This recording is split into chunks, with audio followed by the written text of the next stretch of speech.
Hi guys, come on in. Come on in.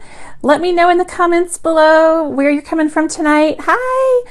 We're getting ready to talk about how to survive a classroom party, whether you're a parent or a teacher. We could all use a few tips for surviving those dreadful classroom parties. So come on in and get comfy and let me know in the comments below where you're coming from tonight. So I'm Vanessa Levin from Pre-K Pages, and I'm coming at you live from the Dallas, Texas area. And I dislike classroom parties a lot. So let me know, tap the screen, let me know how you feel about classroom parties. If you agree that classroom parties are a lot of work, tap that screen and let me know. I think that everyone should get a t-shirt. Every teacher should get a t-shirt that says there's no tired like classroom party tired. Because having a classroom party with a bunch of little kids, an entire class, is really exhausting, like more exhausting than anything you'll ever do. Say hi. Hi, Mary. That's okay. Pamela from the Teaching Tribe is here. Amelia from Connecticut. Hi, Megan. Wonderful. Welcome, everybody. Come on in. I know that some of you may not be allowed to have classroom parties, and that's fine, but you might celebrate something sometime. So we're not just going to talk about Halloween tonight, but just classroom parties in general, because these tips that I'm going to share with you tonight, they apply to any kind of celebration or party that you might have at school, whether you're a room parent or a teacher. So, hey, Jennifer. Jennifer's here from the Teaching Tribe. Yay! Diane from Iowa. Emily from Virginia. Zephyrillis, Florida. Wonderful. Hey, guys. Come on in and get comfy.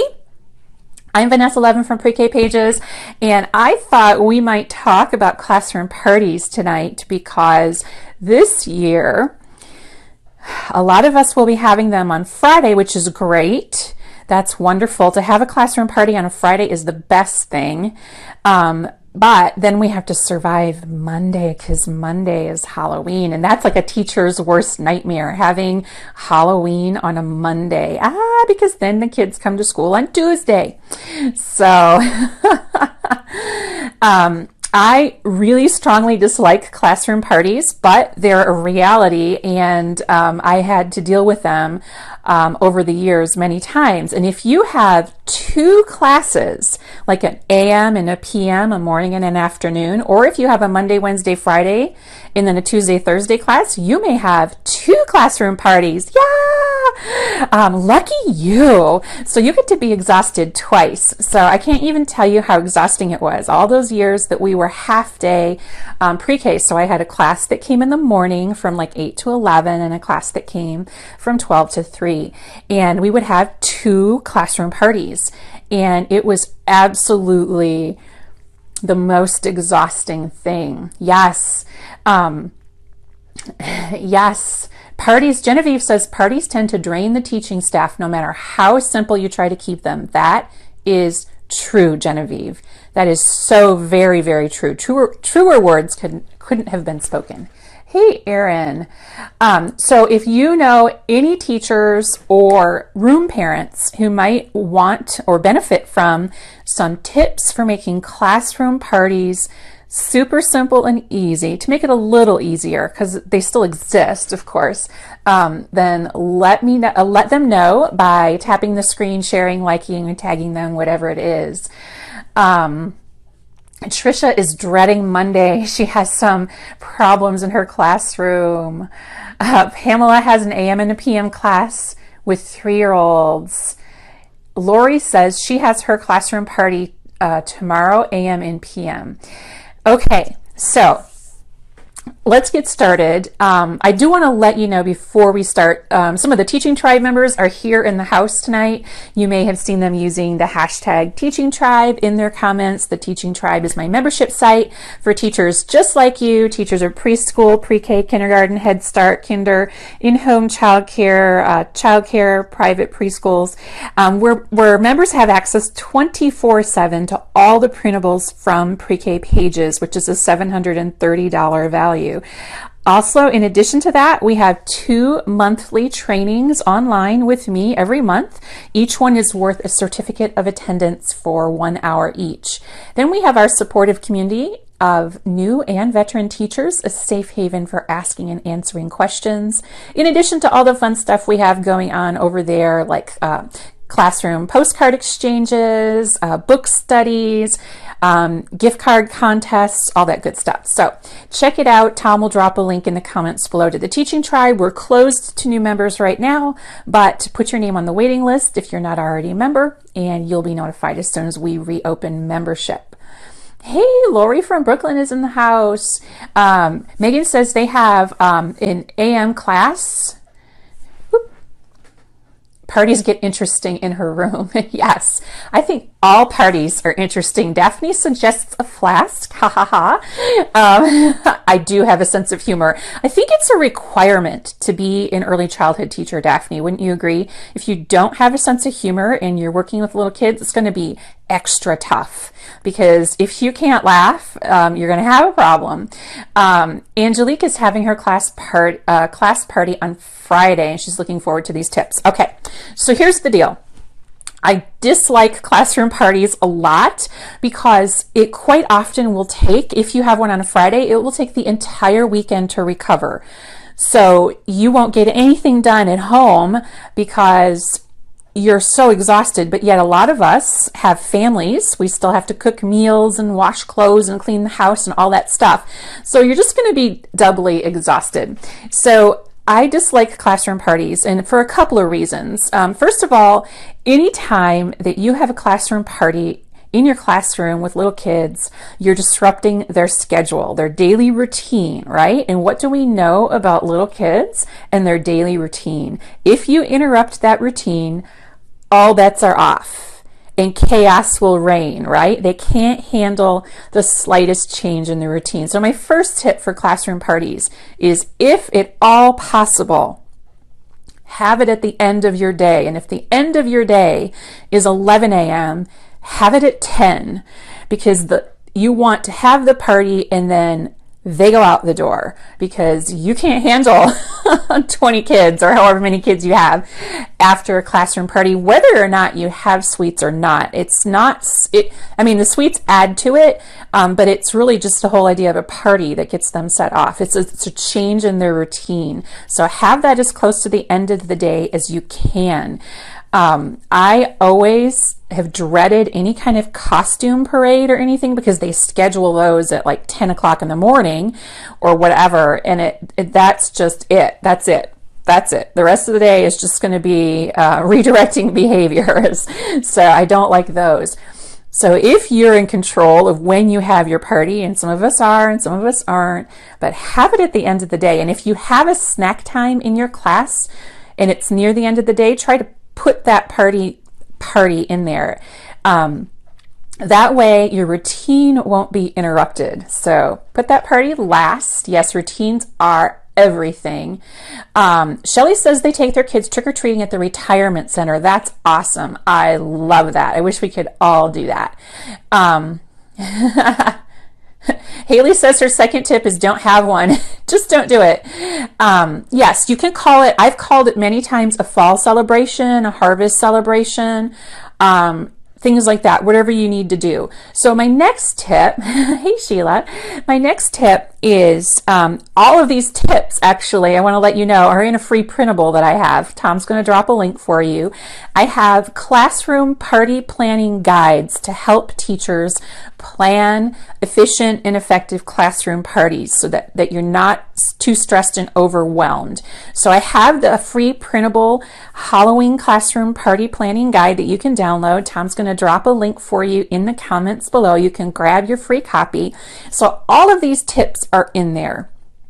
And some of you have probably already planned your party, everything's already bought and all of that, but some of you may not, and that's fine. So what I've found over the years is that I unfortunately never had a room parent because in the population I worked with, it just wasn't a reality. So I had to do them all by myself.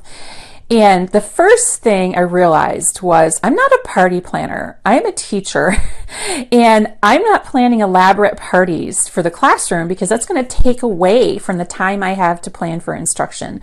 So keep it simple, silly. That's my KISS. That's my strategy when it comes to classroom parties. I'm not going to stress about it. I'm not going to worry about the teacher down the hall that has tissue paper lanterns for her party and matching napkins and plates and chocolate fountain or whatever. I don't go there. That's not my classroom party. Is something that I'm not going to stress about or put a lot of extra effort into because it's not anything that it's going to hurt the children. But kids don't know the definition of a party. Most little kids don't know the definition of a party. So what I say to them is that we're going to have a special snack. That's what I tell them. We're going to have a special snack. They don't get so excited then. And then I do, of course, do some fun things. So the first thing, Gina says she does a PJ party. Well, that sounds like fun. Yes, a harvest party, whatever you have. Dessa's here from Brazil, and she's going to have her party tomorrow. Yes, Monique has a PJ party too. Yeah, a fun snack, a special snack. That's what I call my party. I don't know if I'm a mean teacher or what, but I don't sit there and go, the party's in an hour, the party's in 30 minutes, the party's in 5 minutes. I got enough kids already doing that. I just say we're going to have a special snack, and I don't go any further than that. One thing I do is I do usually, now it's a little close to the date now, I wouldn't be sending these notes home tomorrow, but I usually send notes home to the parents a couple of weeks in advance. I find that if there's parents out there like me, I only go to the grocery store once a week. I don't go there every single day. So you got to give me a 2-week lead time so I can hit the grocery store in between to get the whatever it is that you want me to bring to the party. So I give them a 2-week lead time. Now it's a little late for that this year, and that's okay. Put that away in the back of your mind for next year. The next thing is that when you say you're going to have a classroom party or celebration or whatever to parents, their mind goes straight to cupcakes. And their mind goes straight to those giant Sam's Club cupcakes that are as big as your head. And I have a rule in my house, and then we don't eat anything that's as big as our head. And for little kids, those giant Sam's Club cupcakes are as big as their head, and the frosting is even bigger. And they don't need that. They do not need that. Most little kids will take one bite out of that if they can even pick up the thing. So I gravitate, or I try to tell the parents, I give them suggestions of things to bring, and I have them sign up in advance if you want to go that route. Now, my favorite way is to collect $1 from every parent, and I buy the snacks, because now I'm limited. If I have 15 kids, I have $15. And that's what we're going to have. I get to choose. So we don't get Hawaiian punch and no cups. We don't get a giant sheet cake or giant cupcakes and no serving utensils or plates or napkins. Nobody wants to buy the plates or napkins for a classroom party. Everyone wants to buy the cupcakes, you know. So you end up with way too much, like so much food. If each child in your classroom, you have 15 to 20 or more kids, brought something, you would have so much food, it would be shameful. So I try not to let every parent sign up for something, and you know, we can always use plates and napkins and cups and stuff like that. So I try to assign more of that, and I tell them not seasonal, because that way we can use the plates and cups and napkins anytime. Kids don't care if their napkin is seasonal. Kids don't care if the plates and the cups are seasonal, but I want to use them all year long. So it's kind of like just a big donation thing. So I try to steer them if you're allowed to have sweets. Now, some of us aren't. If you're not allowed to have sweets, but you can have some kind of celebration, Tom will drop a link to a healthy Halloween party snack for you in the comments below. There are 2 healthy snacks there, as well as a free printable.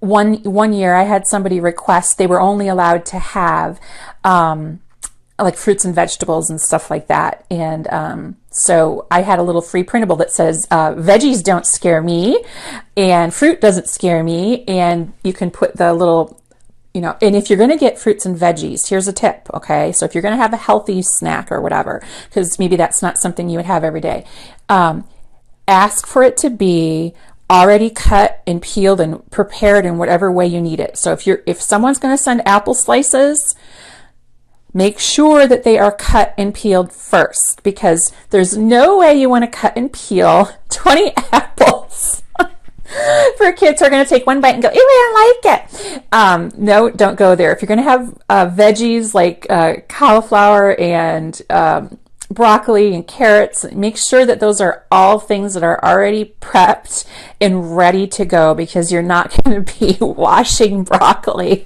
and taking it apart. That's a nightmare. So make sure that's in advance. And when I serve those little veggies, I usually have individual cups of ranch dressing, because I find that kids will eat anything dipped in ranch.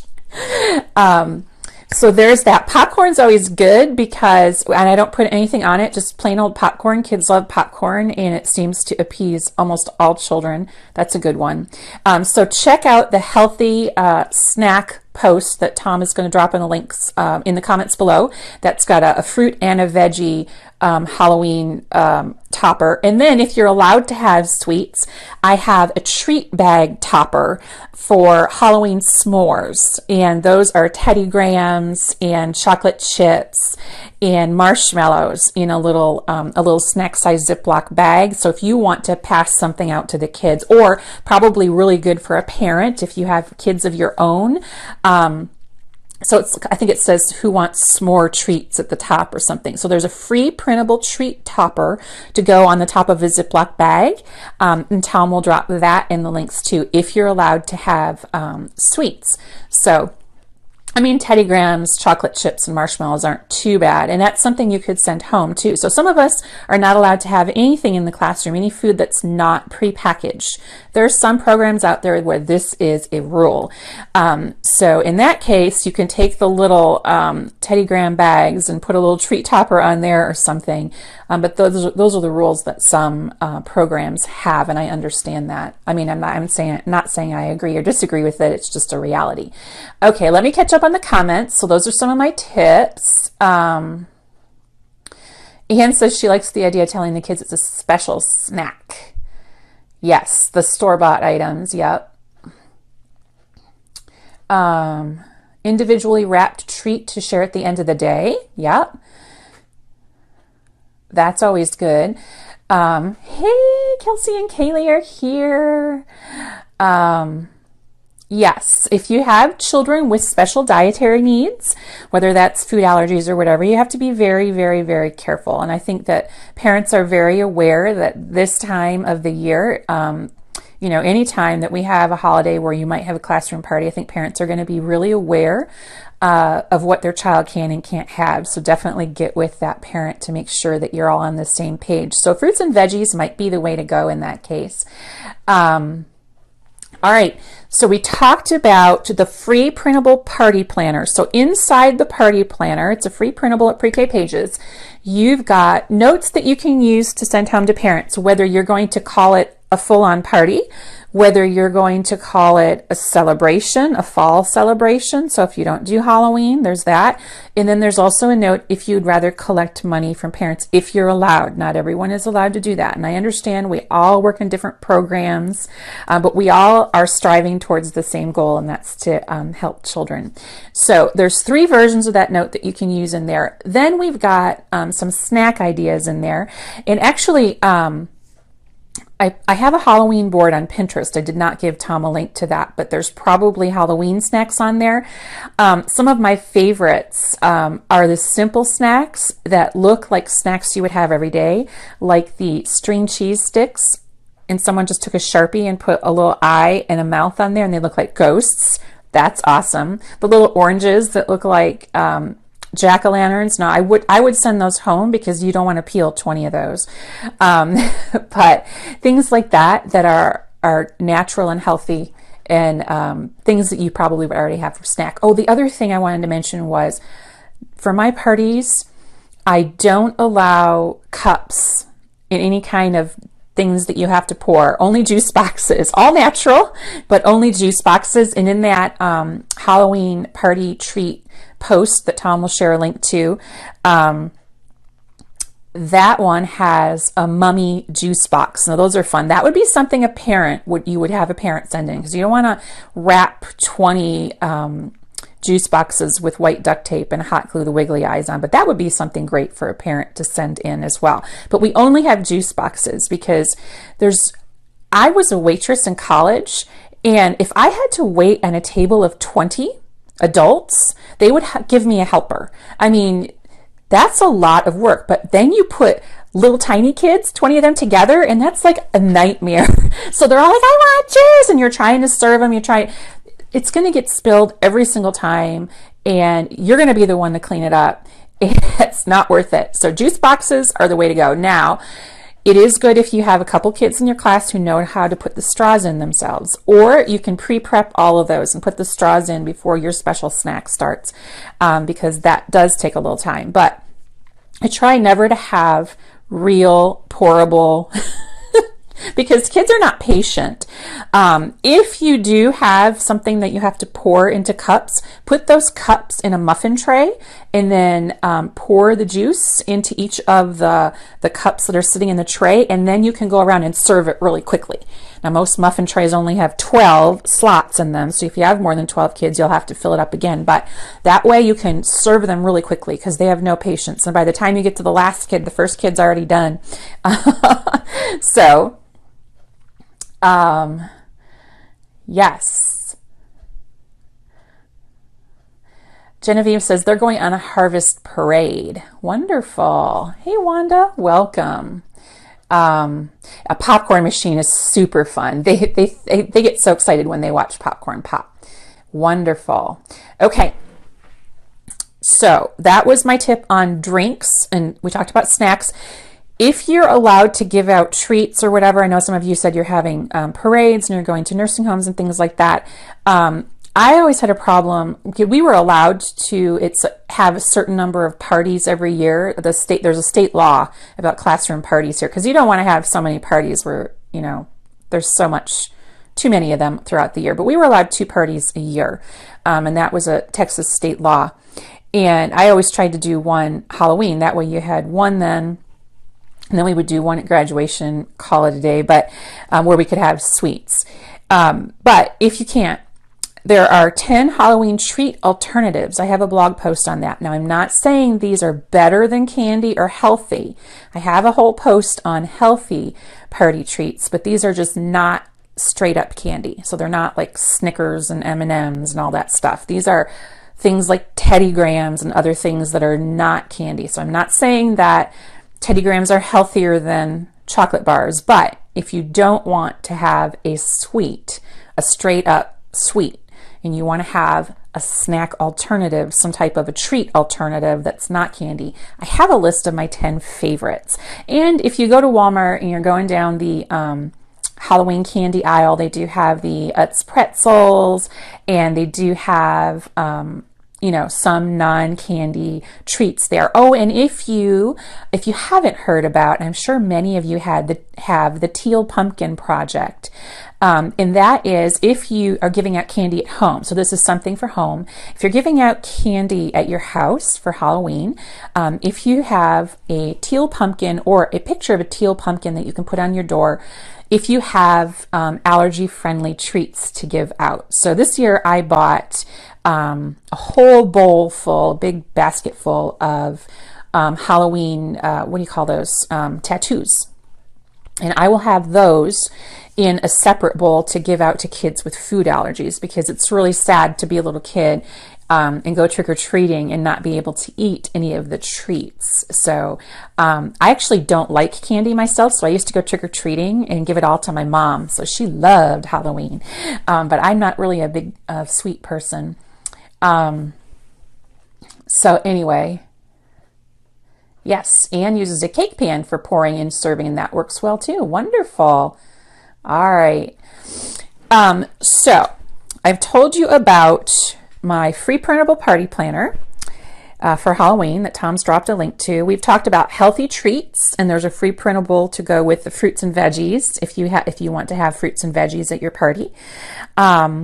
And then I've talked about some the treat bag toppers, the free printable treat bag toppers I have at the Fun Halloween Party Treats post. Tom will drop a link to that too. I have the 10 Halloween treat alternatives post. So if you don't want to give straight up candy, but they're not super healthy either, things like Teddy Grahams and so forth, you can see all those at the link. Yes, Megan, the teal pumpkin, check it out. My neighborhood actually has a sign-up sheet that the parents of kids who have food allergies can access, a spreadsheet, and then they know what houses they should go to, because it is difficult for a parent, you know, if you're going house to house and only some of them have allergy-free treats and some don't. So they actually have a spreadsheet for parents to follow. They're actually doing real teal pumpkins in my neighborhood, but I don't know how I couldn't find teal paint or whatever. I'm going to do a picture on my door. Hope my neighbors are watching. So anyway, I'll have 2 bowls of I would definitely suggest separating them, because some kids have such severe allergies that they can't even have those things come in contact with each other. So I'm definitely going to keep them separate. I also have, and I've talked about this before, if you're going to have a classroom party, and you can call it a celebration or whatever you want, but I do like to have something special, like a little game or something that's a little different. So after our special snack, then I have a free printable Halloween bingo. Tom will put a link to that in the comments. I like to play bingo in my classroom because there are a lot of educational benefits of bingo that little kids are learning, and I have several posts about the educational benefits of bingo over at Pre-K Pages. But there's a free printable Halloween bingo. Little kids like to play bingo, and it's easy for them to follow the directions in bingo. So there's that. Then I have some free Halloween Play-Doh counting mats that you can check out.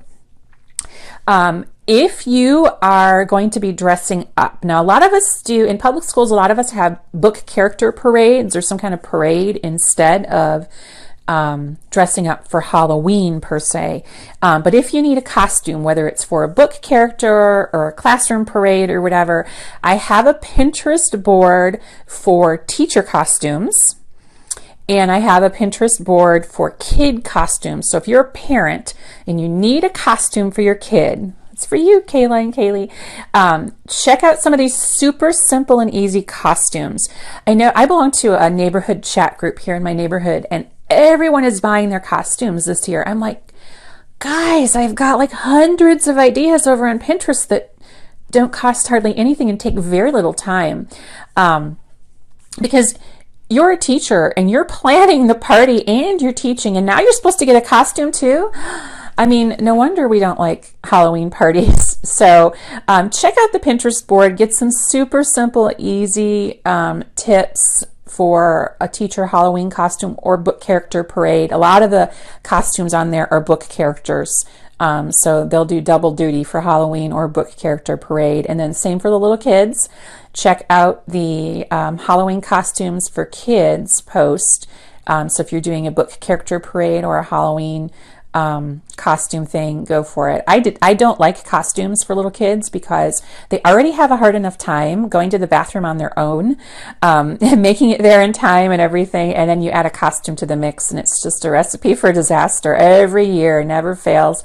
So we didn't do costumes, but we also, if we had a book character parade, we would always ask the parents to make sure that it was something the kid could take off on his or her own. So check out those 2 Pinterest boards, one with teacher Halloween costumes and the one for the kids costumes. Now, if you need books to read, I did a broadcast on my favorite Halloween books already, but in the free Halloween party printable party planning guide, there's a list of some of my favorite books. So if you are going to have like a parent come in and read, one thing I like to do, if I'm going to be having a special snack, maybe get a parent to come in and read, or maybe another person in the building, or anybody, just to keep them busy for a couple of minutes so that I can start setting up the special snack. So there's a list of books that are surefire, whoever reads it, it's going to do well with them. So there's a list of books in there. And I also have a list over at Pre-K Pages. So if you're a room parent and you're going to be reading to your class, your child's class, check out the Halloween books for preschool kids that I have over at Pre-K Pages. You can pick up a copy at your local library of whichever of the books you prefer. But those are going to be books that will be easy for you to read aloud to little kids. So I know a lot of times room parents get nervous reading to little kids because they're not sure what exactly will be the best book to read. And so if the teacher picks and gives a selection, that's always better. So let's see. A storybook costume parade. Yes, we always have a storybook costume parade. It's not always on the same day. Usually that coincides with Red Ribbon Week, which is this week, I believe. So that's kind of when they do the whole costume parade thingy.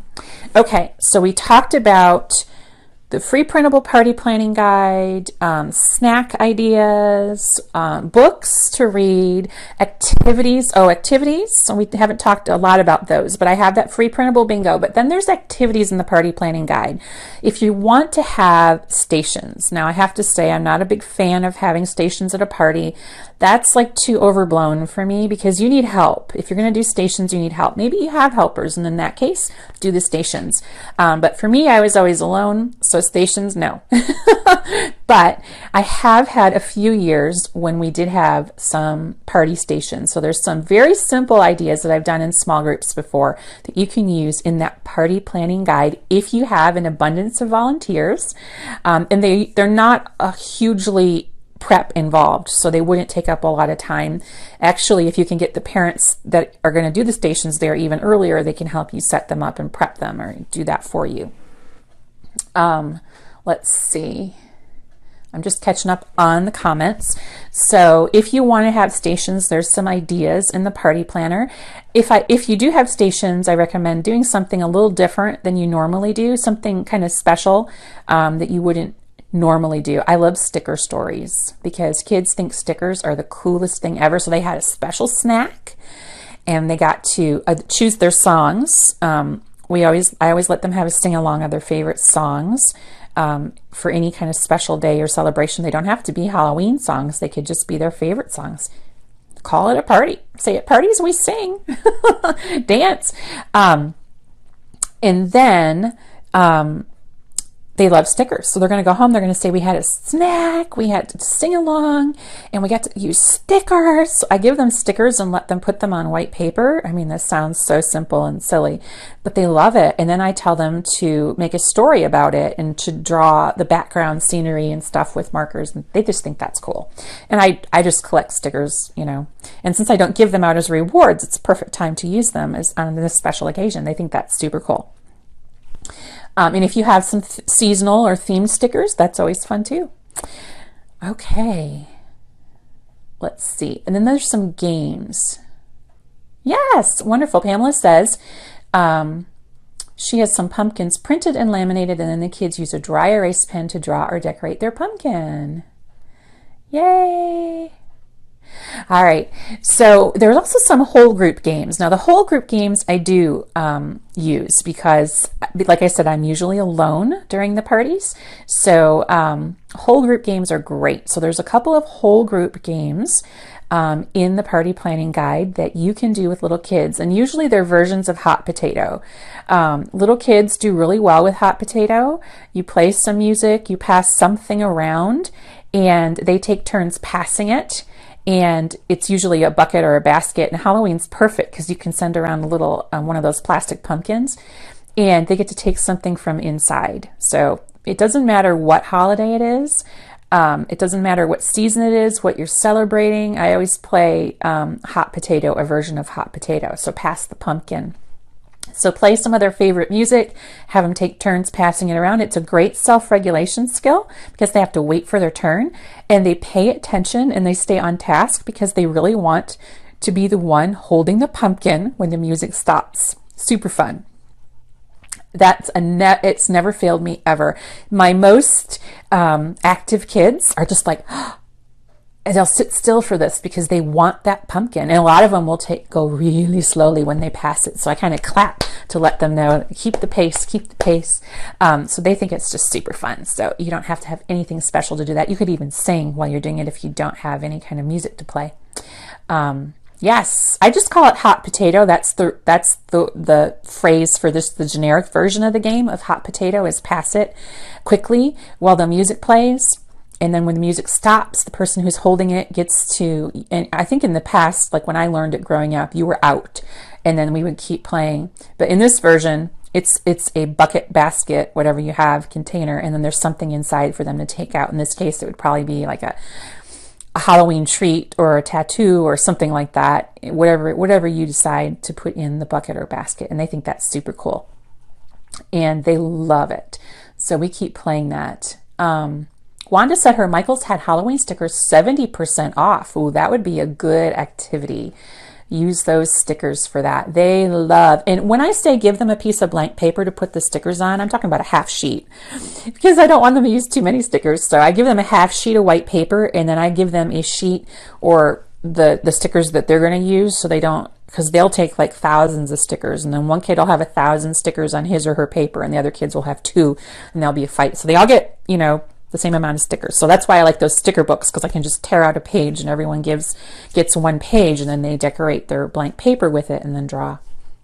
So we got some whole group games. So check out the free printable party planner to get some whole group games, some station ideas, and book suggestions, snack suggestions. And if you want to give something to the kids from yourself, I love those little Ziploc bag with the treat toppers on top, because that's inexpensive. You can fill a snack sized treat bag with something inexpensively, and then you can give something to each kid, because giving them something that you bought, if you have 2 classes of 20, it can be hugely expensive. So I collect things, throughout the year, like pencils and stickers, like Wanda said, and you can give those out to kids. But don't worry too much about, like I said, the tissue paper banners or lanterns from the ceiling, and the tablecloth, and the chocolate fountain, and the matching cups and plates. None of that matters. I actually prefer not to have plates and napkins that are seasonal, because I want to be able to use them all the time, no matter what. I encourage those little itty bitty tiny cupcakes that you can get at Walmart, and I'm not advocating for Walmart or anything. It's just the only place I know where you can get the teeny tiny cupcakes instead of the Sam's Club gigantic cupcakes that weigh a ton. You don't want that mess to clean up anyway. And then have something planned for the kids to do when they're finished with their special snack, because you'll have some kids who are done in 2 seconds because they either don't like it, they smelled it, didn't like the way it smelled, they don't want to eat it, whatever. And what are they going to do? Are they going to have to sit there and wait for everybody? Because then you'll have a kid, there's always a kid who's going to take 30 minutes to eat that itty bitty cupcake. I'm not done yet. And you're going to need something for the kids to do. So I always try to have something ready to go for them. So that's when I kind of get out the papers and the stickers, so that they can finish at their own pace and they don't have to wait for anybody to finish. So check that out. So those are some tips for a successful Halloween party. So I've seen a lot of people online saying, oh, am I a bad teacher because I don't have the chocolate fountain and the tissue paper, lanterns hanging from the ceiling and the matching cups and plates? And the answer is no, you're not a bad teacher.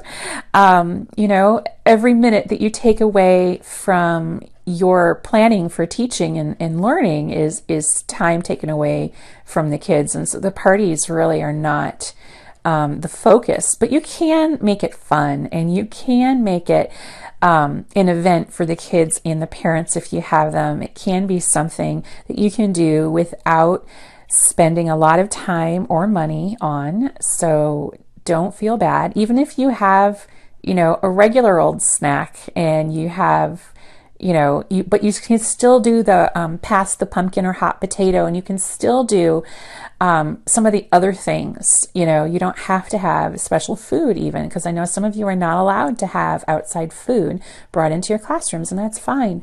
Having a story, some songs, calling it a special snack, doing something special, that's enough for the kids. Just to let them know that this is a day that we're changing our routine, and know that you will be tired, regardless of whether you use this method or these tips, or you do the full-on party. You're going to be exhausted just because it's a change in the routine, and it's going to be very tiring. Hey, Ashley, she said she's glad she found this. Oh, she had 2 of her Halloween parties today, 1 more tomorrow. Ashley, you poor thing. One of her moms does face painting and balloon tying. Oh, that sounds fun. Michelle's been doing Halloween crafts this week. Yay! Wonderful. Yes, exactly. Let the kids do that stuff. Let's see. Butcher paper tablecloths are great. Allow the kids to decorate them. Absolutely. I love it, Megan. Definitely. Absolutely. Yay. All right, guys. I want to let you know that I'm not going to be live on Monday night. I feel like a lot of you are going to be very busy. If you have your own children, you may be taking them trick-or-treating, and others of you may be passing out candy, and I don't want to take away from your family time. I'm also going to be speaking somewhere on that day, so I won't be able to be here. I'm also going to be in Louisiana at the Louisiana Early Childhood Association Conference on this Friday. So if you're in Louisiana and you want to stop by, I'd love to meet you. So just remember, we won't be live Monday night. I want to thank you all for joining us. I hope you have a great party if you haven't had your party already. If you have a party, if you don't, have a great weekend and a happy Halloween if you celebrate it. And I will see you here again next Wednesday. This is a regularly scheduled broadcast, Mondays and Wednesdays, 7 p.m. Central, 8 p.m. Eastern, with the exception of this Monday. And I want to thank all our Teaching Tribe members. I see a lot of our trail guides are here in the audience. Wanda, Sheila, Jennifer, Lori is here. The Teaching Tribe is my membership site where members have access 24/7 to all the printables from pre-K pages, in addition to 2 monthly trainings with me every month. Each one is worth 1 hour certificate of attendance, and our supportive community of new and veteran teachers, a safe haven for asking and answering questions. So we're closed to new members right now, but Tom is putting a link in the comments. You can sign up and be notified when we reopen the doors. I'll see you all again next week. Have a great weekend. Bye.